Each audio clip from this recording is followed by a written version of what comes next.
به أجمعين. أما بعد، فقال الله تعالى في القرآن المجيد: فأعوذ بالله من الشيطان الرجيم، بسم الله الرحمن الرحيم.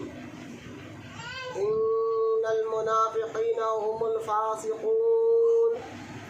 آمنت بالله، صدق الله العلي العظيم. وقال الله تعالى في شأن حبيبه الكريم: إن الله وملائكته يصلون على النبي يا أيها الذين آمنوا صلوا عليه وسلموا تسليما. اللهم صل على سيدنا مولانا محمد وعلى آل سيدنا مولانا محمد وبارك وسلم. محمد معدن الجود والكرم وعلى آله وبارك وسلم. صلاة و سلاما علیک یا رسول اللہ صلی اللہ تعالی علیہ وآلہ وصحبہ وسلم. اما بعد، ہر تعریف اور بڑائی صرف اللہ تعالی کے لیے ہے، جو سارے جہان کا مالک ہے، مختار ہے، اور جو سارے جہان کا پالنہار ہے. میں اس بات کی گواہی دیتا ہوں، اللہ تعالیٰ کے سوا کوئی عبادت کے لائق نہیں، وہ ایک ہے، اس کا کوئی ساتھی اور شریک نہیں. اور میں اس بات کی بھی گواہی دیتا ہوں کہ آپ کے ہمارے پیارے آقا اور مولا حضور پر نور رحمت عالم نور مجسم حضرت سیدنا محمد مصطفیٰ احمد مجتبیٰ صلی اللہ تعالی علیہ وآلہ وصحبہ وسلم اللہ تعالیٰ کے آخری رسول اور اس کے برگزیدہ بندے ہیں. اللہ تعالیٰ حضور اکرم نور مجسم رحمت عالم صلی اللہ تعالی علیہ وآلہ وصحبہ وسلم پر، اہل بیت، صحابہ کرام، تابعین اور تبع تابعین اولیاء امت پر قیامت تک بکثرت رحمتیں اور برکتیں نازل فرماتا رہے. آمین. محبت کے ساتھ ایک بار درود پاک پڑھ لیجیے. اللہم صلی علی سیدنا مولانا محمد وعلی آل سیدنا مولانا محمد وبارک وسلم. وعلی آلہ وبارک وسلم. صلاۃ و سلاما علیک یا رسول اللہ صلی اللہ تعالی علیہ وآلہ وصحبہ وسلم. معزز سامعین اور فیس بک کے ذریعے سننے والے تمام حضرات، السلام علیکم ورحمۃ اللہ وبرکاتہ. وعلیکم السلام ورحمۃ اللہ وبرکاتہ. آج انشاءاللہ تعالی یہ 13واں روزہ رمضان مبارک کا 2 دن ہم نے کسی وجہ سے تاخیر کی. آج انشاءاللہ تعالی ہم منافق کی پہچان پر بات کریں گے. یہ ہمارا موضوع ہے، ٹاپک ہے، کیونکہ یہ اکثر عادت ہے کہ کسی ایک موضوع، ایک ٹاپک، یعنی ایک عام جو ہے لیسنس کو لے کر اگر جو سمجھایا جائے تو وہ بات اچھی طرح سمجھ میں آتی ہے. منافق کس کو کہتے ہیں، منافق کی پہچان کیا ہے، اور منافق کے لیے کیا عذابات ہیں، قرآن پاک کی آیتوں سے انشاءاللہ تعالیٰ اور احادیث پاک کی روشنی میں ہم سمجھیں گے، جو ہمارے لیے جاننا اور سمجھنا ہر مسلمان کے لیے بہت زیادہ ضروری ہے. منافقوں کی پہچان ہونا، تاکہ ان کے ذریعے سے ایمان خطرے میں جانے کا اندیشہ رہتا ہے، تو ہم منافقوں کی پہچان کر کر اپنے ایمان اور عقیدے کی حفاظت کریں. اور اس کی پہچان کیا ہے انشاءاللہ تعالیٰ میں آپ کے سامنے بھی بتاؤں گا قرآن اور حدیث کی روشنی میں. میں دعا کرتا ہوں اللہ تعالیٰ سے، اللہ تعالیٰ ہم تمام کو کہنے سننے سے زیادہ عمل کی توفیق عطا فرمائے. آمین. کیونکہ عادت ہے کہ پہلے طریق اہل سنت و جماعت کے مطابق درود پڑھنے کی فضیلت سناتا چلوں، تاکہ آپ کے اندر درود پڑھنے کا جذبہ، شوق پیدا ہو. کہ بندہ یعنی انسان وہ کام ضرور کرتا ہے جس کا وہ جذبہ ہوتا ہے، شوق ہوتا ہے اس کے اندر. تو درود کے اتنے فضائل ہے احادیث پاک میں، جسے سننے کے بعد انشاءاللہ شوق پیدا ہوگا. اور میں کہوں گا کہ آپ درود اللہ کی رضا کے لیے پڑھے. درود نہیں پڑھ کے ہر عمل اللہ کو راضی کرنے کے لیے کرنا چاہیے. مسلمان کا ہر عمل اللہ کی رضا کے لیے ہونا چاہیے. آئیے، نزول المجالس کتاب کا نام ہے، اس میں یہ واقعہ لکھا ہوا ہے جو میں آپ کو سنانے جا رہا ہوں۔ ایک مرتبہ کا واقعہ ہے کہ ہمارے پیارے آقا کریم صلی اللہ تعالیٰ علیہ وسلم جنگل سے جا رہے تھے، تو آپ نے دیکھا کہ ایک آدمی نے ہرن کا شکار کر کر ہرن کو جال میں پھنسائے رکھا ہے۔ اب جیسا ہی میرے اور آپ کے پیارے آقا کریم علیہ الصلوۃ والسلام وہاں سے گئے تو اس ہرن نے آپ کو پکار کر کہا کہ یا رسول اللہ صلی اللہ تعالیٰ علیہ وسلم میری فریاد سنیے۔ ایک بات یاد رکھیں، ہمارے نبی کو اللہ تعالیٰ نے وہ مقام و مرتبہ عطا فرمایا ہے کہ حیوانات ہو یا جمادات ہو، ہر چیز حضور سے بات کرتی تھی، حضور کیسے اپنا فریاد کرتی تھی۔ سبحان اللہ۔ اسی طرح جامع ترمذی میں ایک حدیث ہے کہ آپ حضور صلی اللہ تعالیٰ علیہ وسلم فرماتے ہیں میں اس پتھر کو پہچانتا ہوں جو بعثت سے پہلے مجھ کو دیکھ کر کہتا تھا الصلاۃ والسلام علیک یا رسول اللہ۔ سبحان اللہ۔ انسان پتھر بھی حضور کو پہچانتے اور سلام بھی کرتے، درود و سلام کرتے۔ دیکھیں آپ پتھر بھی درود و سلام کرتے حضور پر۔ اب یہ جانور جو ہرن ہے حضور کو دیکھ کر آواز دینے لگا، اور حضور صلی اللہ تعالیٰ علیہ وسلم کو اللہ تعالیٰ نے یہ خوبی یا خاصیت عطا فرمائی کہ آپ ہر چیز کی بولی سمجھتے بھی ہیں اور جانتے بھی ہیں۔ کئی احادیث ہیں جس میں واقعات احادیثوں میں بھرے پڑے ہیں کہ اونٹ حضور کی بارگاہ میں اپنی شکایتیں لے کر آتے ہیں، یا رسول اللہ ہمارا مالک ہم سے کام زیادہ لیتا ہے اور رزق یعنی کھانا کم دیتا ہے۔ اور بکریاں حضور کو دیکھ کر دوڑتے ہوئے آ کر حضور کو دیکھ کر سجدہ کرا کرتے ہیں۔ سبحان اللہ۔ پہاڑ حضور کو دیکھ کر سلام کیا کرتے تھے، سبحان اللہ۔ جھاڑ حضور کو دیکھ کر جھک جایا کرتے تھے، سبحان اللہ۔ حضور کے کہنے پر جھاڑ چلتے ہوئے آیا کرتے تھے، سبحان اللہ۔ جانور حضور کی آمد کی گواہی دیا کرتے تھے، سبحان اللہ۔ شیر ببر جو بھی جانور ہو حضور کی انتہائی عزت اور تعظیم۔ حضور تو حضور ہے۔ ایک مرتبہ کا واقعہ ہے کہ ایک صحابی ہے جن کا نام حضرت سفینہ ہے۔ سفینہ اس لیے کہتے ہیں کہ وہ صابن بہت زیادہ اٹھایا کرتے تھے، تو جنگل سے آ رہے تھے قبیلے لوگوں کے ساتھ، اتفاق ہوا یہ کہ لوگوں سے بچھڑ گئے، جنگل میں تنہا اکیلے ہو گئے، تو جب جنگل سے جا رہے تھے اچانک شیر آپ کے سامنے آ گیا۔ سیرت کی تمام کتابوں میں یہ واقعہ لکھا ہوا ہے، میں اس لیے کتابوں کا نام بھی ساتھ دے رہا ہوں کہ یہ انٹرنیٹ پہ جاتا ہے تو ایسا نہ ہو کہ لوگ خالی سنا سنی باتوں پہ بولتے، ایسا نہیں ہے، سنی ہر بات کا ثبوت رکھتا ہے، دلیل رکھتا ہے۔ سیرت کی تمام کتاب چاہے وہ ابن ہشام ہو یا مدارج نبوہ ہو، یہ کتابوں کے نام ہیں جو اہل علم جانتے ہیں کون سی کتابیں اور کیسی کتابیں ہیں۔ اس میں یہ واقعہ لکھا ہوا جو میں آپ کو سنانے جا رہا ہوں کہ حضرت سفینہ رضی اللہ تعالیٰ عنہ فرماتے کہ میں جنگل میں کسی وجہ سے لوگوں سے بچھڑ کر میں تنہا اکیلا رہ گیا، اچانک میرے سامنے شیر آ گیا،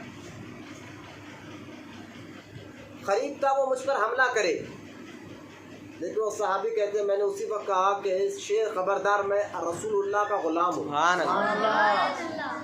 رسول اللہ صلی اللہ تعالیٰ علیہ وسلم کا غلام ہوں۔ دیکھیں یہ نہیں کہا کہ میں اللہ کا بندہ ہوں، یہ کہہ رہے ہیں کہ میں رسول کا غلام ہوں۔ سبحان اللہ۔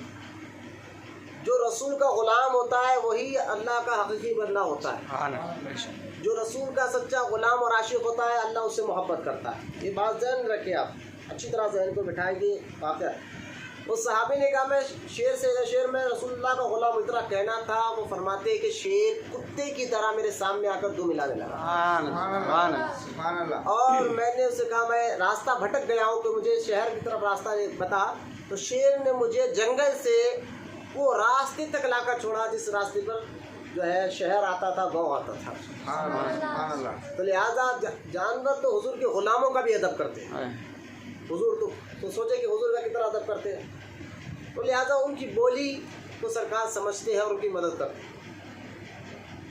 کیونکہ آپ دیکھیں انبیاء علیہ السلام کو اللہ تعالیٰ بناتا تو بشر ہی انسان کی طرح بناتا ہے، لیکن کوئی انسان ان کی طرح نہیں ہوتا۔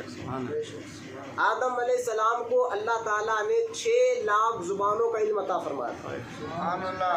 6 لاکھ زبانیں آدم علیہ السلام جانتے تھے، اور آج تحقیق کی گئی تو پوری دنیا میں 40,000 زبانیں بولی جاتی ہیں، 40,000، کوئی کناڈی ہو، تیلگو، انگلش، جتنی زبانیں ہیں 40,000 پوری دنیا میں زبانیں بولی جاتی ہے، تو نبی کو اللہ نے 6 لاکھ زبانوں کا علم دیا، سبحان اللہ، آدم علیہ السلام. تو آدم علیہ السلام سے بھی افضل اور اعلیٰ ہمارے نبی ہیں. سبحان سبحان اللہ، اللہ. تو اللہ تعالیٰ نے ان کو بے شمار علم اور حکمت عطا فرمایا. اسی لیے اللہ پاک قرآن میں کہتا ہے اِنَّا أَعْطَيْنَاكَ الْكَوْثَرَ، اے محبوب ہم نے آپ کو کوثر عطا فرمایا ہے. سبحان اللہ. اور کوثر کا کیا معنی ہے، میں نے اس پر طویل بات کی ہے. اگر آپ کسی کو سمجھنا چاہیے تو بی بی فاطمہ کی فضیلت پر میں نے ایک کوثر کا معنی بیان کیا تھا، اس پر آپ جا کر دیکھ لیں، فیس بک پر موجود ہے. تو خیر، میں آپ کو یہ سارے باتیں اس لیے کہہ رہا ہوں، کچھ مسلمان نام کے جن کو ہم بغیر فاتحہ والے کہتے ہیں، وہابی کہتے ہیں، ان لوگوں نے اپنی کتاب میں بات لکھ دی کہ حضور کو اردو پڑھنا نہیں آتا تھا، ہمارے مدرسے میں آ کے حضور نے اردو سیکھا ہے. سب مل کر بولے معاذ اللہ. ارے جو نبی جانوروں کی بولی جانتا ہو، سبحان اللہ، حیوانوں کی بولی جانتا ہو، پہاڑوں کی بولی جانتا ہو ہے، تو وہ کیا نہیں جانتا. تو خیر، میں اس لیے بول رہا ہوں کہ ہمارے نبی پاک صلی اللہ تعالیٰ علیہ وسلم کو اللہ تعالیٰ نے ہر چیز کا علم عطا فرمایا، ہر چیز کی وہ بولی جانتے. آج بھی سرکار مدینہ پاک میں موجود ہے، اور جو بھی غلام جاتا ہے، چاہے وہ دیکھیں ساری دنیا بھر کے لوگ مدینہ پاک میں جاتے ہیں. کوئی ملیشیا سے آ رہا ہے، کوئی امریکہ سے آ رہا ہے، اور کوئی جو ہے چائنا سے جا رہا ہے، کوئی ہندوستان سے، کوئی پاکستان سے. سرکار ہر ایک کی بولی سمجھتے ہیں، اور ہر آنے والے غلام کی جھولی بھرتے ہیں. تو خیر، یہ سمجھ گئے ہوں گے آپ کہ حضور علیہ الصلوۃ والسلام کو اللہ پاک نے کیا مقام و مرتبہ عطا فرمایا ہے. تو وہ ہرن نے حضور کو دیکھ کر یہ کہا، یہ واقعہ میں آپ کو سنا رہا تھا کہ حضور میری فریاد سنیے. حضور علیہ الصلوۃ والسلام قریب گئے تو اس ہرن نے کہا، یا رسول اللہ، میں جا رہی تھی، اس نے مجھے شکار کر لیا، پکڑ لیا، اور قریب میں میرا چھوٹا سا بچہ ہے، اس کو کہو کہ میں جو ہے وہاں جاتی ہوں، جا کر اپنے بچے کو دودھ پلا کر واپس آ جاؤں گی. تو سرکار مدینہ علیہ الصلوۃ والسلام نے وہ شکاری سے کہا کہ دیکھ، ہرن یہ کہہ رہی ہے کہ اس کو چھوڑ دے، اور یہ جا کر اپنے بچے کو دودھ پلا کر واپس آئیں گے، جب اس کو پکڑ لینا. تو وہ شکاری جو ہے ابھی مسلمان نہیں تھا، وہ بدو تھا، یعنی گاؤں کا رہنے والا بدو آدمی تھا، اور ابھی مسلمان بھی نہیں ہوا تھا. وہ ہنس کر کہنے لگا، بھلا کوئی جانور شکار سے نکلنے، یعنی شکنجے سے یا پنجرے سے نکلنے کے بعد واپس کیسے آ سکتا ہے؟ حضور نے فرمایا کہ میں اس کے آنے تک یہیں ٹھہروں گا. سبحان اللہ. اب وہ حیران ہو گیا. تو ٹھیک ہے، اس نے پنجرا کھولا، وہ ہرن دوڑتے گئی اور اپنے بچے کو دودھ پلا کر واپس آئی. سبحان اللہ. اب وہ شکاری نے جب یہ منظر دیکھا کہ ہرن گئی بھی اور بچے کو دودھ پلا کر بچے کو ساتھ لے کر واپس آئی، وہ سمجھ گیا کہ یہ واقعی اللہ کے رسول ہے. اس نے کہا، آقا میں نے آپ کے خاطر ان کو آزاد بھی کیا، اور مجھے آپ کلمہ پڑھا کر مسلمان بھی کر دیے. حضور کے یہ معجزے کو دیکھ کر وہ شکاری مسلمان ہو گیا. اب یہ ہرن نے یہ وعدہ کر لیا، حضور جب تک آپ کی ظاہری حیات رہے گی تب تک تو میں آپ پر درود و سلام پڑھتے رہوں گا. اور علماء کرام اس واقعے کو لے کر کہتے ہیں کہ حضور کی دنیا سے جانے کے بعد بھی اس کی، یہ ہرن کی اولاد در اولاد میں سے ہرن کے بچے آتے ہیں، حضور کے روضے کے سامنے ٹھہر کر سلام عرض کر کے جاتے ہیں. تو درود و سلام ایک ایسا وظیفہ ہے کہ بندے تو بندے، جانور بھی حضور کی بارگاہ میں محبت اور عقیدت سے پڑھا کرتے ہیں. تو حضور کے غلام ہیں، حضور کا کلمہ پڑھتے ہیں، اور حضور کے ذریعے اللہ کی پہچان ہمیں ہوئی ہے، حضور کے ذریعے جنت کی پہچان ہمیں ملی ہے. تو لہٰذا ہمیں تو حق بنتا ہے کہ زیادہ سے زیادہ حضور کی ذات پاک پر درود پاک کا وظیفہ پڑھتے رہے، تاکہ اللہ تعالیٰ درود پڑھنے کی برکت سے ہمارے گناہوں کو بھی معاف فرمائے اور ہماری مصیبتوں کو بھی دور فرمائے. آئیے محبت کے ساتھ ایک بار درود پاک پڑھ لیجیے. اللہم صلی علی سیدنا مولانا محمد سیدنا مولانا محمد معدن الجود والکرم وعلی آلہ وبارک وسلم. صلاۃ و سلام علیک یا رسول اللہ صلی اللہ تعالی علیہ وسلم. منافقین کے بارے میں جو ہے میں آپ کے سامنے آج عرض کرنا چاہ رہا ہوں. پہلے یہ سن لیجئے کہ منافق کس کو کہتے ہیں اور منافق کا معنی کیا ہے. منافق یہ عربی لفظ ہے. آپ 28واں پارہ دیکھیں گے قرآن میں، 28ویں پارے میں سورہ منافقون بھی ہے. پورا ایک سورہ جو قرآن میں ہے، اور اس کو سورہ منافقون کہتے ہیں. ٹھیک ہے، تو قرآن میں بھی ہے منافق کا لفظ. اور ابھی جو میں نے آیت پڑھی ہے سورہ توبہ کی، سورہ توبہ کی آیت میں نے جو پڑھی ہے، سورہ توبہ آیت نمبر 67، جس میں اللہ تعالیٰ ارشاد فرما رہا ہے ان المنافقین هم الفاسقون، بے شک منافق جو ہے فاسق ہے اور نافرمان ہے۔ بے شک، سبحان اللہ۔ تو پہلے منافق کو، یہ عربی لفظ ہے منافق، اس کا اردو ٹرانسلیشن کیا نکلتا ہے پہلے آپ سن لیجئے تاکہ آپ کو سمجھ میں آ جائے۔ منافق اس لفظ کو کہتے ہیں جو لومڑی ہے، لومڑی جس غار میں رہتی ہے اس کے 2 دروازے رہتے ہیں۔ لومڑی جو غار میں رہتی ہے، یاد رکھے، اس کے 2 دروازے، تو جو غار رہتا ہے اس غار جس کے 2 دروازے اس لیے رہتے ہیں، لومڑی جس غار میں رہتی ہے اس لیے رہتے ہیں کہ اگر شکاری اس دروازے سے آئے تو ادھر سے نکل جاتا، اور یا ادھر سے آئے تو ادھر سے نکل جاتا، ٹھیک ہے۔ تو اس لیے جو غار ہے نا اس کو عربی میں منافق کہتے ہیں۔ سبحان اللہ۔ تو اس سے بنا منافق، اس لفظ سے کیا بنا؟ منافق بنا، یعنی اس کے 2 چہرے ہو، اس کو یہ سمجھیے، یعنی سامنے والا چہرہ الگ ہو، اندر کا چہرہ الگ ہو، اس کو منافق کہتے ہیں۔ تو لہٰذا منافق کو اللہ تعالیٰ نے کتنی خطرناک عذاب ہے منافق کے لیے کہ آپ دیکھیں اللہ تعالیٰ نے قرآن میں پورا سورہ اتار دیا سبحان اللہ۔ اور نام بھی رکھ دیا سورہ منافقون۔ تو منافق جو ہے اس کا ظاہر کچھ ہوتا ہے، باطن کچھ ہوتا ہے، بلکہ یوں سمجھے، دیکھیں ایک ہوتا ہے مومن، اور ایک ہوتا ہے کافر، اور ایک ہوتا ہے منافق، ٹھیک ہے۔ مومن کون ہے؟ جو اللہ کو اور آخرت پر ایمان لاتا ہے، رسول کا وفادار ہوتا ہے، جس کا اقرار وہ زبان سے بھی کرتا ہے اور دل سے بھی مانتا ہے، اس کو مومن کہتے ہیں۔ جو زبان سے بھی اقرار کرے اور دل سے بھی مانے، اس کو مومن کہتے ہیں۔ کافر وہ ہوتا ہے جو ظاہری طور پر بھی وہ انکار کرتا ہے اللہ کا اور آخرت کا، ایمان نہیں لاتا، اور باطن طور پر بھی وہ کافر ہی ہوتا ہے، یعنی دل سے وہ مانتا ہی نہیں، یعنی جس کو آپ دیکھ کر پہچان لیتے کہ یہ کافر ہے۔ لیکن منافق وہ ہوتا ہے جو دکھنے میں مسلمان ہوتا ہے، اندر چہرہ اس کا مسلمانوں جیسا ہوتا ہے، لباس مسلمانوں جیسا ہوتا ہے، لیکن اندر سے وہ منافق ہوتا ہے۔